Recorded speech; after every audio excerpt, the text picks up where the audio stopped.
Hello বন্ধুরা, আজকে আপনাদের সাথে আলমডাঙ্গা থেকে কক্সবাজার পর্যন্ত পুরো ট্রেন জার্নি ও কক্সবাজারের বিভিন্ন মজার মজার ভ্রমণ অভিজ্ঞতা আপনাদের সাথে শেয়ার করব।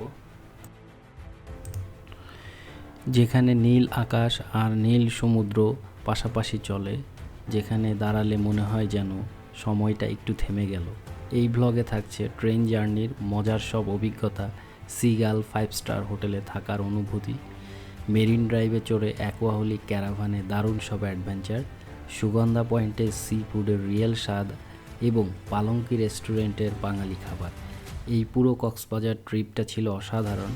এই ভিডিওটিতে আপনাদের দেখাবো ট্রিপের আসল খরচ, আমাদের রিয়েল এক্সপেরিয়েন্স আর কক্সবাজারের আসল মজা। চলুন আর দেরি না করে শুরু করা যাক। এখন সময় 3:30। অপেক্ষা করছি বেনাপোল এক্সপ্রেস ট্রেনের জন্য। এই ট্রেন প্রতিদিন 3:41 আলমডাঙ্গা রেলওয়ে স্টেশনে পৌঁছায় এবং রাত 8:30টায় কমলাপুর রেলওয়ে স্টেশনে পৌঁছায় যায়। এখন সময় রাত 9টা। ট্রেনটি আধা ঘন্টা লেট থাকার কারণে 8:30টার স্থলে 9টায় কমলাপুর রেলওয়ে স্টেশনে পৌঁছিয়ে গেছে এবং এখানে আমাদের 2 ঘন্টা ট্রানজিট রয়েছে। রাত 11টায় কক্সবাজার এক্সপ্রেস ট্রেনের মাধ্যমে আমরা কক্সবাজারের উদ্দেশ্যে রওনা করব। সময় রাত 11টা। কক্সবাজার এক্সপ্রেস ট্রেনে উঠে পড়লাম। সকাল 7:30 বেজে গিয়েছে। সারা রাত লম্বা জার্নি শেষ করে কক্সবাজার রেলওয়ে স্টেশনে পৌঁছে গেলাম।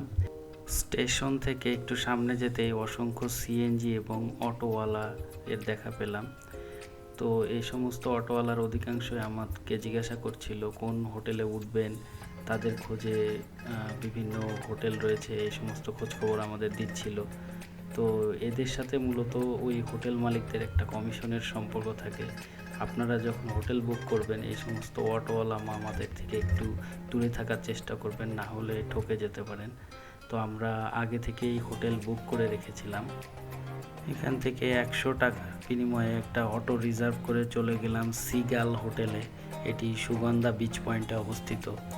আমাদের চেক ইন টাইম বেলা 2টায় হওয়ার কারণে হোটেলে ব্যাকপ্যাক রেখে চলে এলাম কলাতলি মোড়ে পৌষি রেস্টুরেন্টে। এই পৌষি রেস্টুরেন্ট সস্তায় ভালো মানের খাবারের জন্য অত্যন্ত বিখ্যাত। এখানে পরোটা, মুগ ডাল এবং ডিম পোচ অর্ডার করেছিলাম।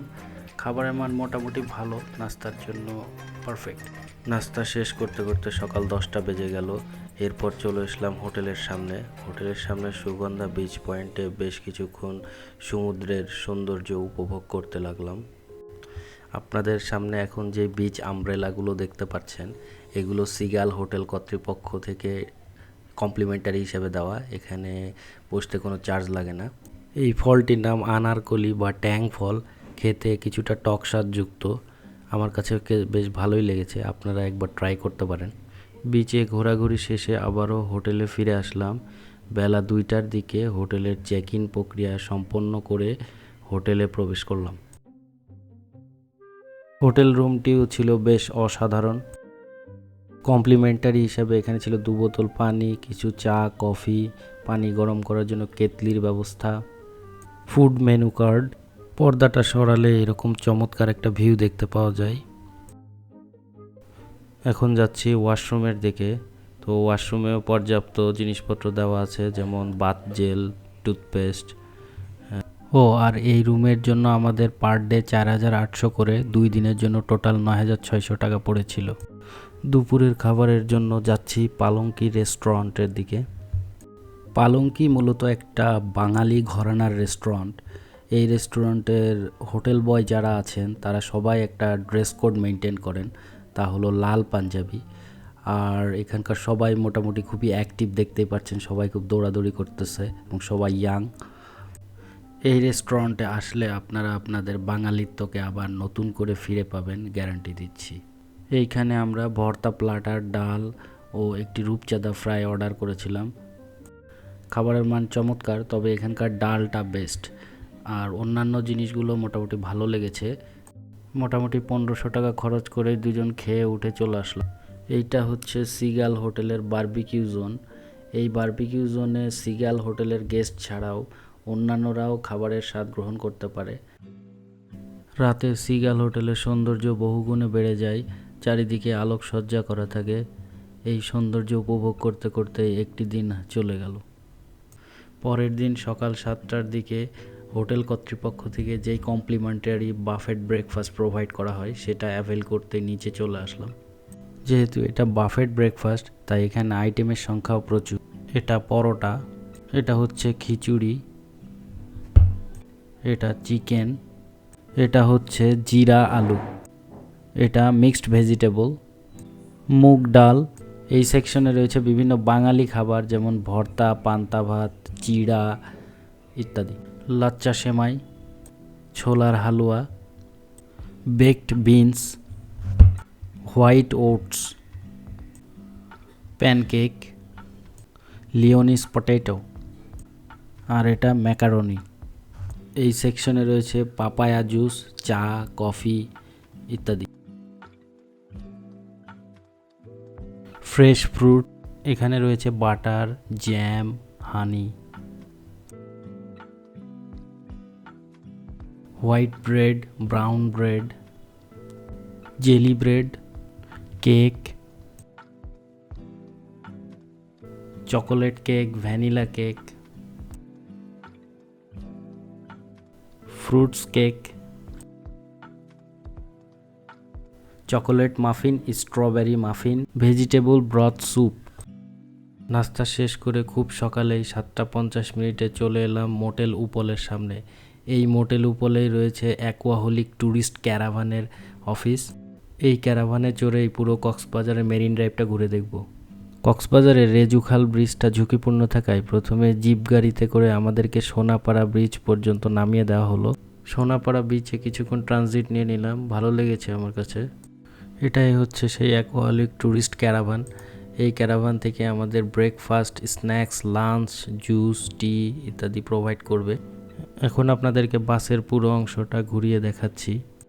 এই বাসের ফেয়ার আপার ডেকের জন্য 2299 এবং লোয়ার ডেকের জন্য 2099। আপনারা aquaholic.com.bd গিয়ে রিজার্ভ করতে পারবেন। বাসের ভেতরটা ছিমছাম ও গোছানো। ভিতরে ঢুকতেই চোখে পড়লো একটি ওয়াশরুম।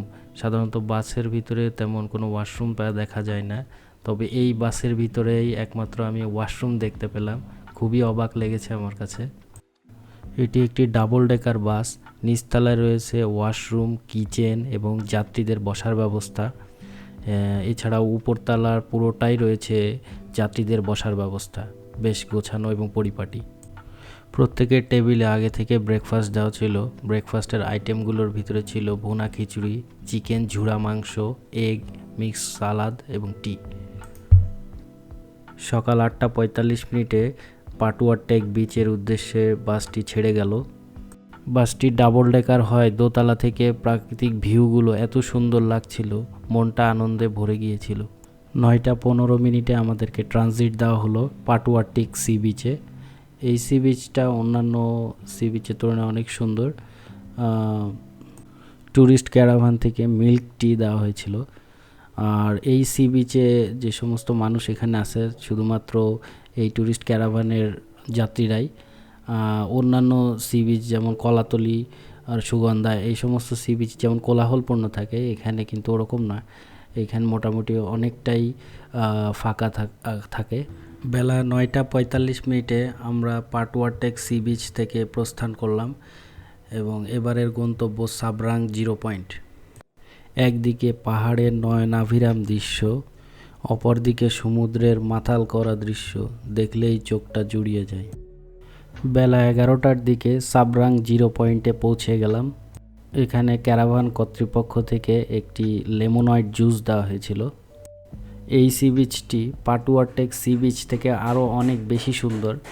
বেলা 11:30টায় সাবরাং 0 পয়েন্ট থেকে সাম্পান বিচের উদ্দেশ্যে আমরা রওনা হলাম। বেলা 11:50 টেকনাফ বিচে পৌঁছে গেলাম। এই টেকনাফ বিচে অসংখ্য সাম্পান নৌকা থাকার কারণে অনেকে একে সাম্পান বিচও বলে থাকে। এত পরিমাণ সাম্পান দেখে নিজেকে অনেকটা দরিয়ার মাঝি বলে মনে হচ্ছিল। বেলা 12:20 টেকনাফ বিচ থেকে কোরাল বিচের উদ্দেশ্যে রওনা হলাম। কোরাল বিচে পৌঁছতে আমাদের লাঞ্চ দিয়ে দেওয়া হলো। লাঞ্চের আইটেমের ভিতরে ছিল ফ্রাইড রাইস, মশালা চিকেন, চাইনিজ ভেজিটেবল, সালাদ ও সপ। লাঞ্চ শেষ করে গেলাম কোরাল বিচের দিকে। এই কোরাল বিচে আসলে আপনি সেন্ট মার্টিনের ফিল পাবেন। সাধারণত কক্সবাজারে কোরাল রিফের দেখা পাওয়া খুব মুশকিল, বাট এই কোরাল বিচে এসে আমি কোরাল রিফের দেখা পেয়েছি। যদিও অধিকাংশ কোরালই অনেক পুরনো এবং ধ্বংসাবশেষ অবস্থায় আছে, বাট ওভারঅল কোরাল বিচ ভালো লেগেছে। তো এই মোটামুটি ঘোরাফেরা শেষ হয়ে গেল। এখন ফিরে যাচ্ছি আবার সেই সোনাপাড়া বিচের কাছে। সোনাপাড়া বিচে নামিয়ে দেওয়ার পর একটা অটো নিয়ে চলে যাচ্ছি হোটেলের দিকে। হোটেলে এসে একটু হোটেল প্রিমিসেসটা একটু ঘুরে ফিরে দেখলাম, তারপর আবার গেলাম বিচের দিকে। বিচে একটু ঘোরাঘুরি করলাম। সন্ধ্যায় সুগন্ধা বিচ পয়েন্টে ইয়াসিন ভাইয়ের মালাই চা খেলাম, ভালোই লেগেছিল। কক্সবাজারের সুগন্ধা বিচ পয়েন্টে প্রতি সন্ধ্যায় এখানে ফিশ মার্কেট বসে। এই ফিশ মার্কেটগুলো অন্যান্য যে কোনো রেস্টুরেন্টের তুলনায় দাম তুলনামূলক কম থাকায় ভিড়ও অনেক বেশি থাকে। কিন্তু এখানে সতর্কতামূলক বিষয়টা হলো, এখানে অবশ্যই আপনাদের দাম দর করে খেতে হবে, কারণ অনেক সময় এরা পচা মাছ দিয়ে দেয় এবং অনেক ভেজাল জিনিস দিয়ে দেয়। এই জন্য বেশ সতর্ক থেকে এখানে কেনাকাটা করা উচিত। যেখান থেকে মাছ কিনবেন তার পাশেই বারবিকিউ করার ফ্যাসিলিটি থাকে এবং ওরাই বারবিকিউ করে দেয়। আমরা একটা কোরাল মাছ বারবিকিউ নিয়েছিলাম, এরপর খেলাম স্কুইড ফ্রাই এবং সবশেষে লবস্টার বারবিকিউ দিয়ে শেষ করলাম। সকালে ঘুম থেকে উঠে 7:30টার দিকে নাস্তা করে নিলাম। এরপর পুরো হোটেলটা শেষবারের মতো একবার চক্কর দিয়ে নিলাম। এখানকার সুইমিং পুল এরিয়াতে গেলাম, এরপর গেলাম বিচের দিকে। এখানে একটা অদ্ভুত জিনিস দেখলাম, প্লাস্টিকের বিভিন্ন দ্রব্যাদি যেমন বোতল, পেপসির বোতল, এই সমস্ত জিনিস দিয়ে একটা ডেমন তৈরি করা আছে। সি বিচকে বাঁচাতে আমাদের অবশ্যই এই প্লাস্টিকগুলো বর্জন করা উচিত। বেলা 11:30টার দিকে হোটেল থেকে চেক আউট করে সরাসরি চলে আসলাম কক্সবাজার রেলওয়ে স্টেশনে। কক্সবাজার ছেড়ে যেতে ইচ্ছা করছিল না, তবুও যেতে হবে। বেলা 12:30টার সময় ট্রেনে উঠে পড়লাম। ট্রেন ছেড়ে দিয়েছে। পাশের মনোমুগ্ধকর দৃশ্য দেখতে দেখতে ঢাকায় পৌঁছে গেলাম। রাত 11:30টায় বেনাপোল এক্সপ্রেস ট্রেনে চড়ে আলমডাঙ্গা চলে আসলাম।